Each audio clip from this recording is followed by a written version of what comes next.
Tactical Command, this is Sort. We are inbound on final approach. I say again, on final.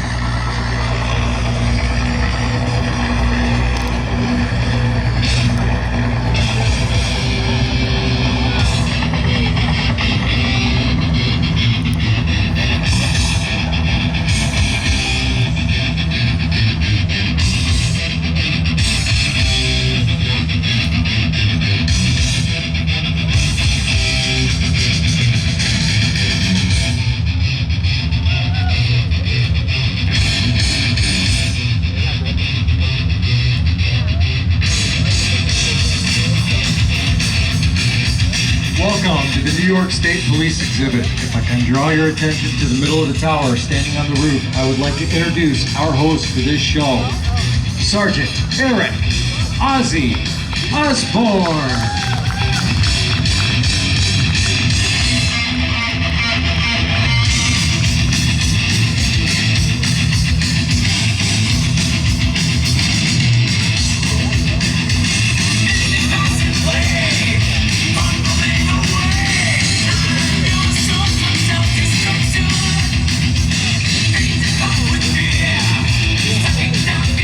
Good afternoon, ladies and gentlemen, and welcome to Day 8 of the Great New York State Fair.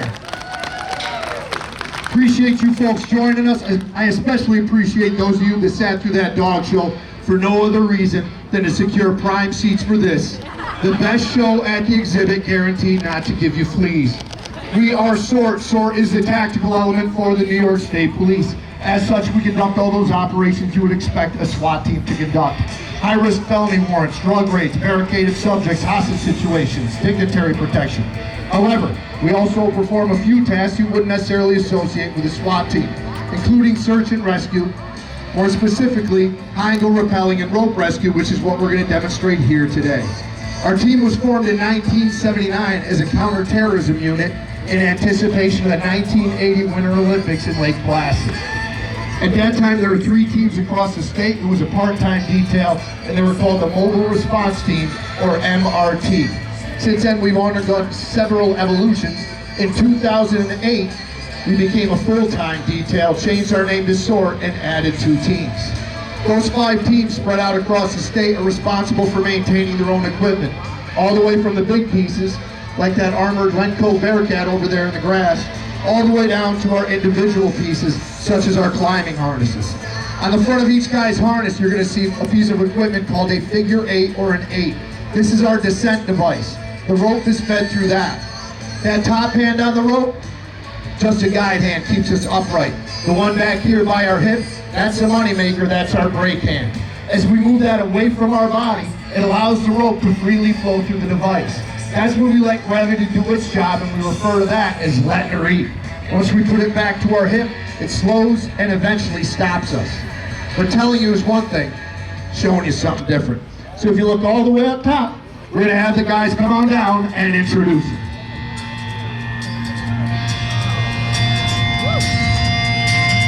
Up on the left side of the tower from the South Central team, Trooper Calvin Lee. In the center, from North Central, Trooper Cole Subat. On the right side, from North Central, Trooper Chris Swenton.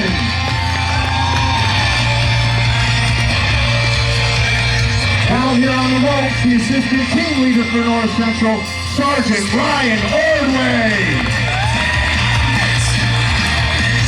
And in that top window, spinning our beats, fresh off his European tour where he played pucks from Milan to Minsk, Trooper Matt DJ Cornish.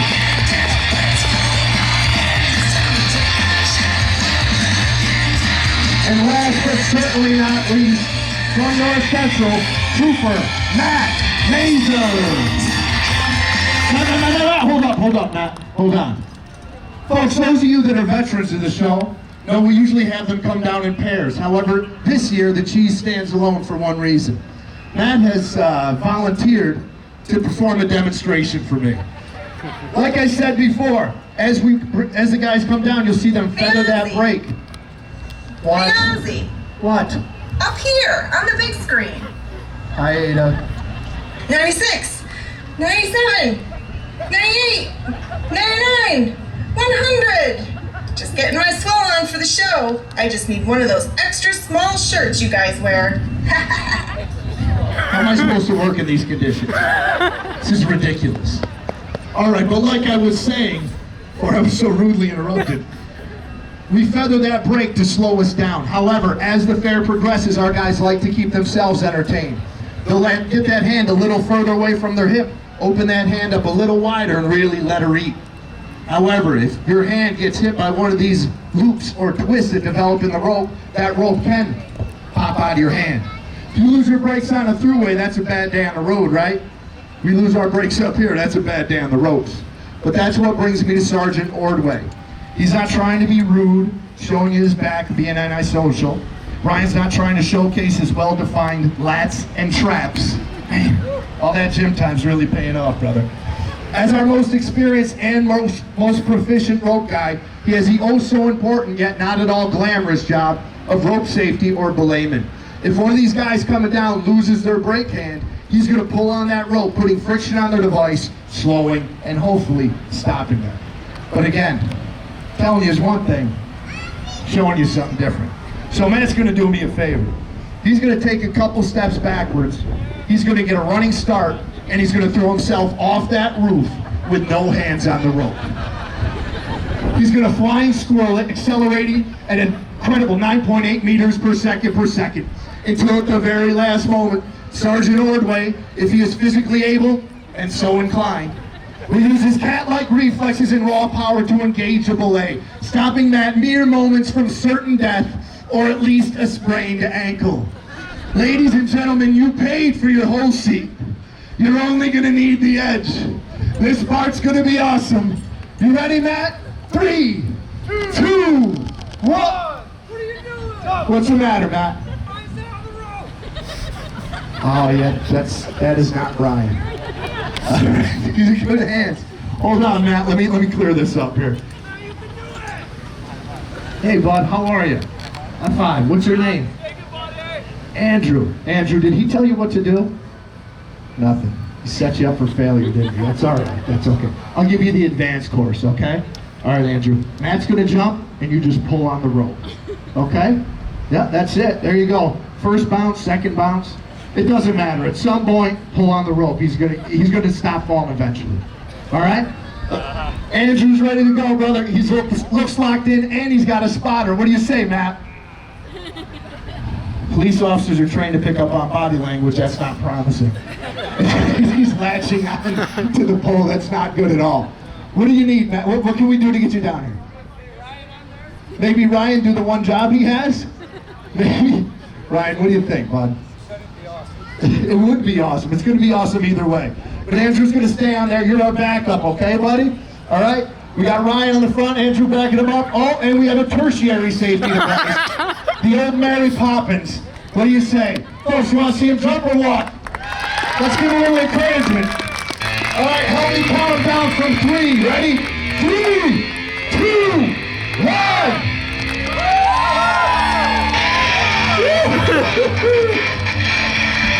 Very nice. And Ryan can hold him up here all day. He can hold him up here for 20 minutes. We can make this as long as a dog show. But we're not going to do that to you folks. Let's hear it for that nice job. And Andrew for keeping our guy from burning in. We have one trooper bear, courtesy the NYST PBA tent right over there, available for purchase. Let's hear it for our belay. Folks, as you saw at the end there, it's easy to get twisted up here, get into a bad position. Gravity does not take an instant off. However, if you do get into a precarious situation, as long as you keep your head, as long as you keep your cool, and most importantly, as long as you keep your brake hand, you're going to be okay. So if you look all the way up top, we got Calvin and Cole who are going to come on down and demonstrate.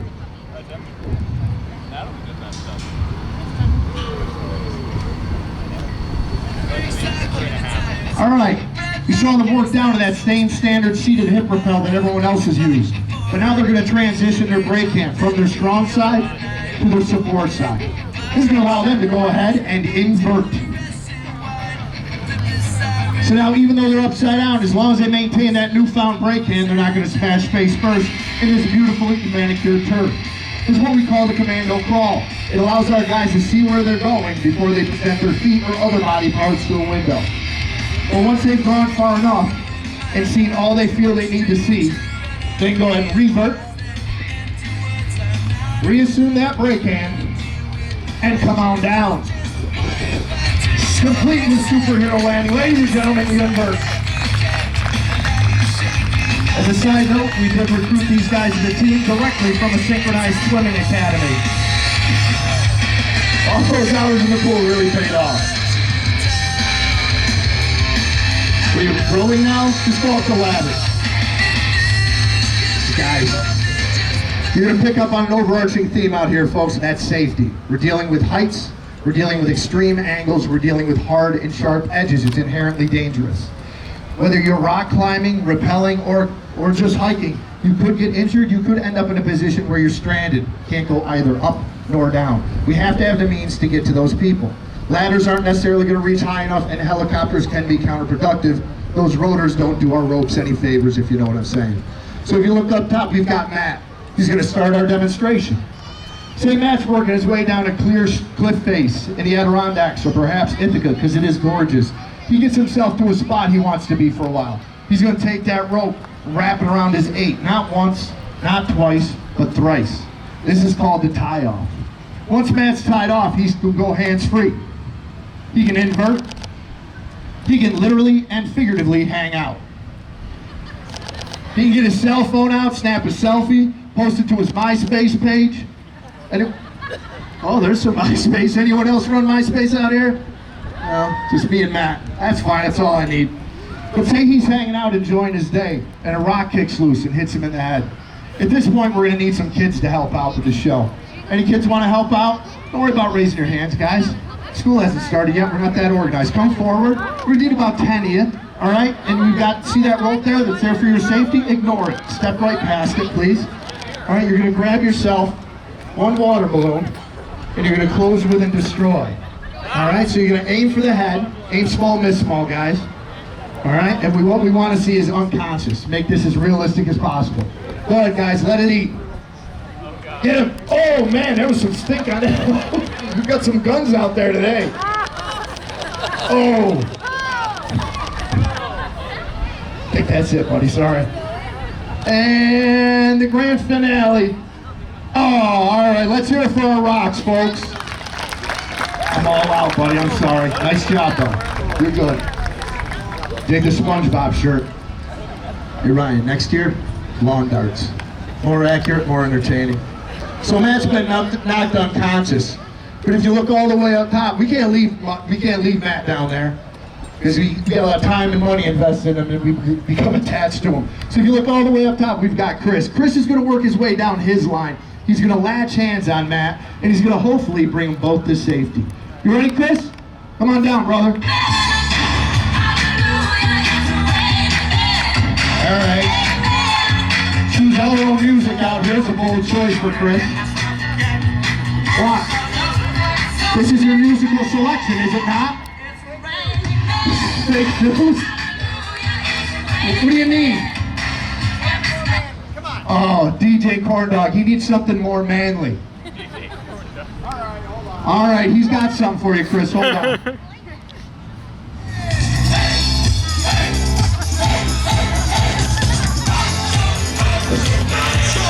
He takes that one. Doesn't get any more manly than the Village People.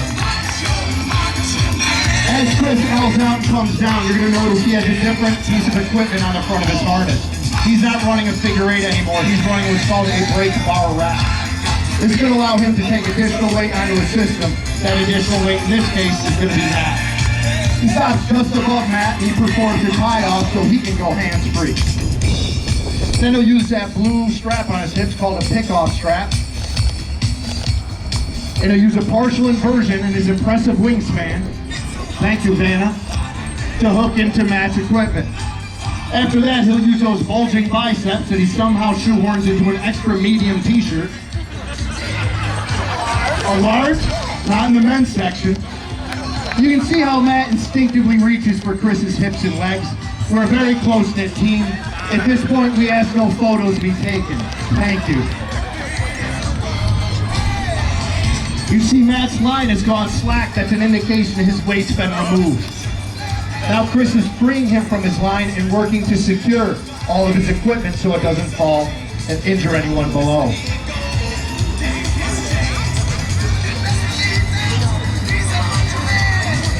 He's freed him from that line, and now we'll undo that tie off and hopefully lower them both safely to the ground. Looks like he nailed it. Ladies and gentlemen, the kickoff.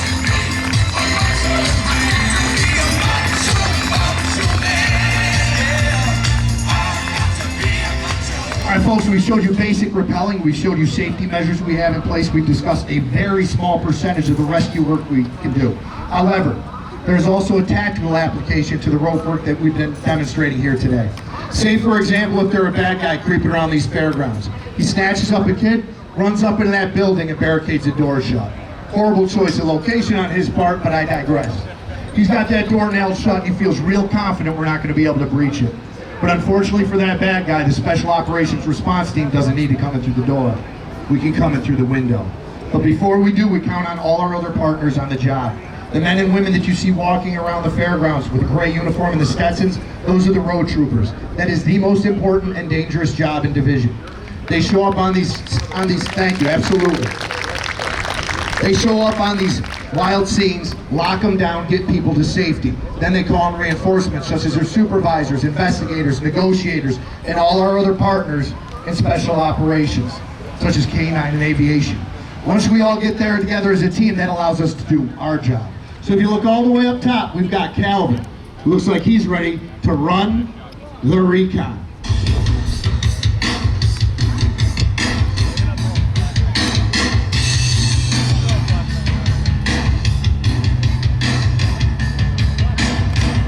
Calvin lands gently on the roof, then he transitions that brake hand and works his way into a commando crawl. He's going to start checking each level for our suspect and hostage. Uh-oh. That is not our target, Calvin. She seems enamored and aggressive. Oh boy, get out of there, Calvin. Egad. Swipe left, brother, get out of there. All right, he gets lower, he's got eyes in that bottom window, and he's telling us that our suspect and hostage are down there. Now you'll see Calvin reach up for the side, on the side of his harness for that canister.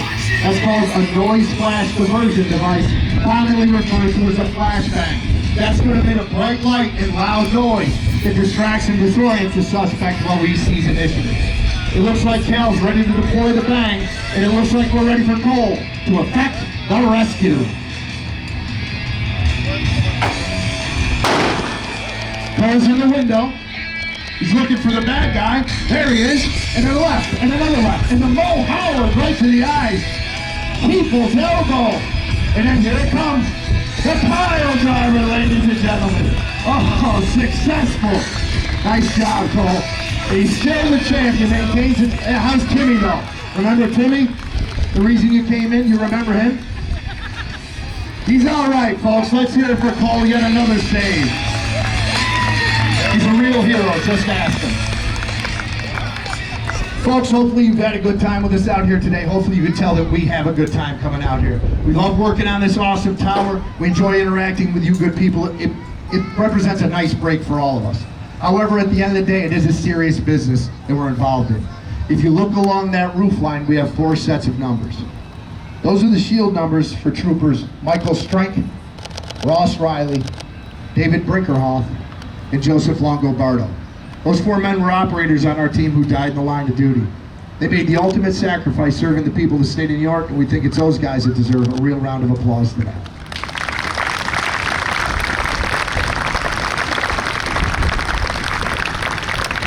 Folks, you've been a great crowd. We appreciate you coming out. Feel free to come forward after the show. We'll answer questions, pose for pictures, tasteful, of course. We got stickers for the kids. You can hit up the museum or the interactive displays, both very interesting and air-conditioned. And you've got the Trooper Foundation and the NYST PBA for all your state police swag. Thanks again for coming out, guys, and enjoy the rest of your day at the great New York State Fair.